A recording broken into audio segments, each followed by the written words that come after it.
Guys, আজকে আমি মেঘা চলে এসেছি নতুন একটা রেসিপি নিয়ে, লাউ চিংড়ি রেসিপি। এটা একটা বন্ধু আমাকে রিকোয়েস্ট করেছে লাউ চিংড়িটা করার জন্য, তার রিকোয়েস্টে আজকে আমি লাউ চিংড়িটা বানাচ্ছি।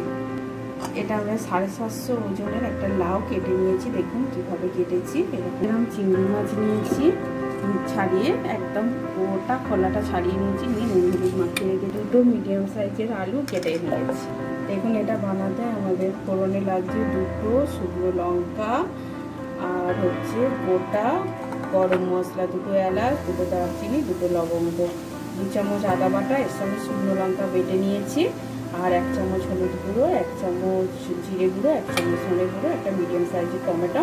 লঙ্কাটা কেউ যদি না বাটেন গুঁড়ো লঙ্কাও দিতে পারেন। এটা গরম হয়ে গেছে, আমি এবার চিংড়ি মাছটা গরম তেলে আমার চিংড়ি মাছটা ভালো হয়ে গেছে, আমি এবার কড়াই থেকে তুলে নিচ্ছি চিংড়ি মাছটা। দেখুন আমরা ওই তেলে আলুটা ভেজে নেব। দেখুন বন্ধুরা, আমাদের আলুটা লাল লাল করে ভাজা হয়ে গেছে, আমরা চিংড়ি মাছটা তুলে নিচ্ছি। ওরা শুকনো লঙ্কাগুলো মাঝখান থেকে কেটে দিয়ে দিলাম তেলের মধ্যে। মশলা, গোটা গরম মশলা ফোড়নটা দিয়ে দেবো। একসাথে মশলাতে মশলা করে দেবো, আদা বাটাটা দিয়ে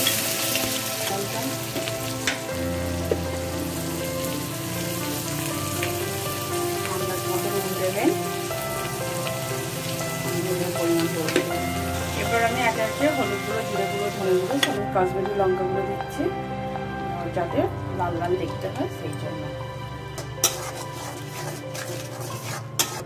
আমি সেই লাউটা তুলে দিলাম কড়ার মধ্যে।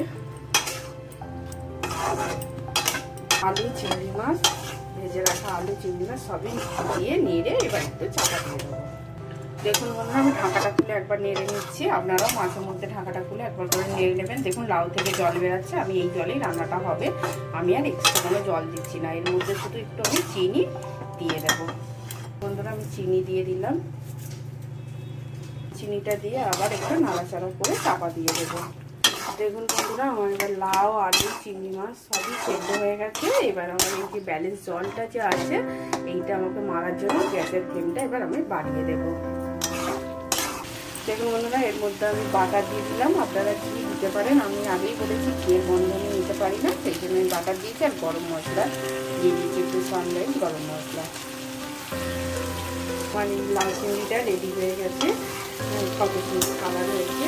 এই রেসিপিটা যদি আপনাদের ভালো লেগে থাকে তাহলে আপনারা বাড়িতে ট্রাই করবেন, গরম ভাতের সঙ্গে ভালো